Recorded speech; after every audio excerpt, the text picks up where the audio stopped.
Бала кезімізде бір анекдот болушы еді. Bir соқыр мен bir саңырау аңға шығыпты.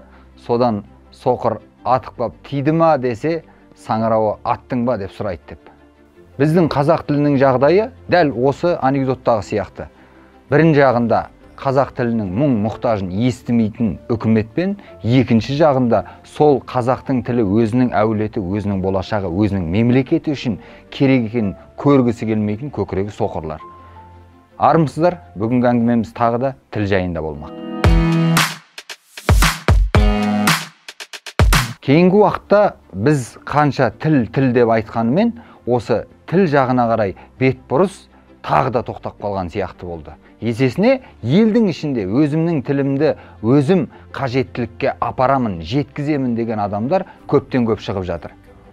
Өкінішке орай ондай адамдар лауазымды қызметте отырмағандықтан барып еріксізден кез келген дүкенде не болмаса тағы да басқа қызмет көрсету орталықтарында өзінің наразылықтарын білдіріп, мынандай видеолар салып жатады. Сізге сұрақ бар еді, мына жерде неге қазақ тілінде сөздер жоқ? Қазақша қызмет көрсете аласың ба? Мынаны аудар, қазақ тілге аудар. Маған қазақ тілінде қызмет тұтынуға құқымды бұзып жатыр. Менің қолымнан ұстап, сіз кетіңіз деп.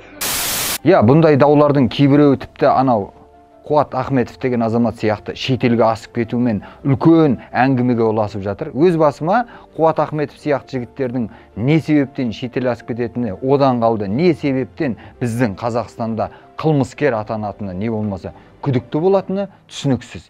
Қазақ тілі үшін күрескен әрбір адам керісінше бізде мадақ мақтауға лайық және төс белгілерге лайық болу керек. Сол жерде полиция участковы келіп, сол жерде айыппұл салуға міндетті. Бірақ бұл заңдар орындалмайды. Қазақстандағы тіл үшін жүрген түрлі қозғалыстар мен бағдарламалардың ғұмыры өте қысқа болып қалатыны, оны қолдаушылар аз. Оны мойындауымыз керек. Біз қанша жерден қазақ тілі деп шырылдағанмен, әрбір қазақ өзіне қазақ тілінің қажеттілігін сезінбейінше ештеңе өзгермейді. Демек, сіз қазір біз барлық жаланы билікке жауып тастап, билік заң шығарсын деп отырғанда, шыққан заңды орындайтын тағы біз болып, мына билік бәле болды, енді ақшамыздан айырып, енді бізді мәжбүрлеп қазақша сөйлетпекші ма деп елде шу шығаратын адамдар, сеніңіздер, табылады. Қазақ тілін дамыту жолындағы бірінші жасалу керек қадам осы, менің ойымша, әрбір қазаққа өзінің тілісіз ол ешқандай ұлтқа жатпайтынын көзін шұқып көрсету. Ол қалай дейсіздер ғой? Мысалы, кез келген мемлекеттік органда қазақ тілін білген үшін басымдылық берілу керек.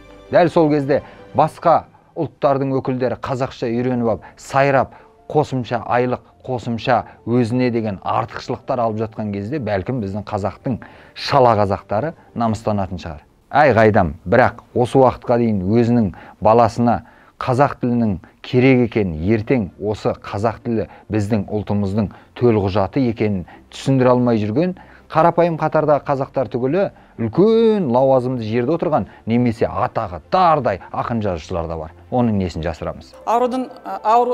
Аурудың осы 3 ай бойы байқалады.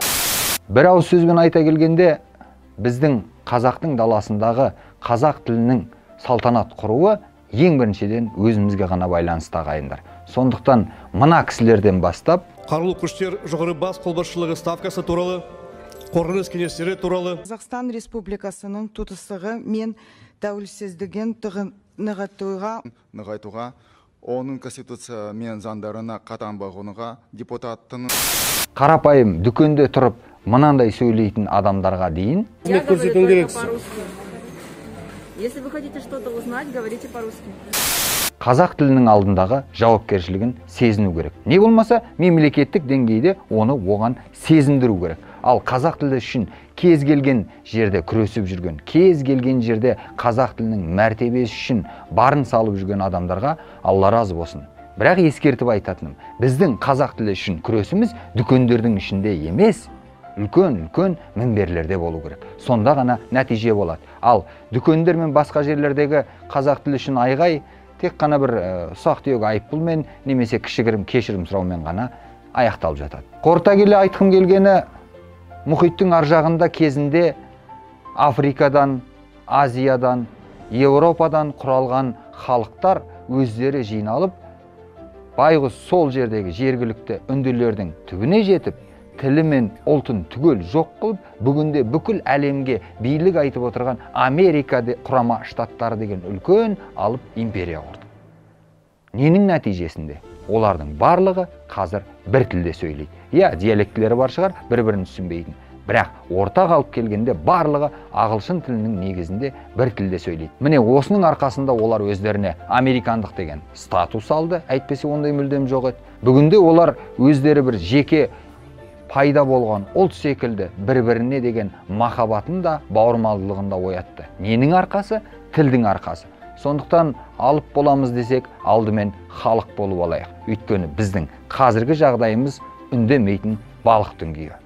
Ел аман, жұрт тыныш болсын.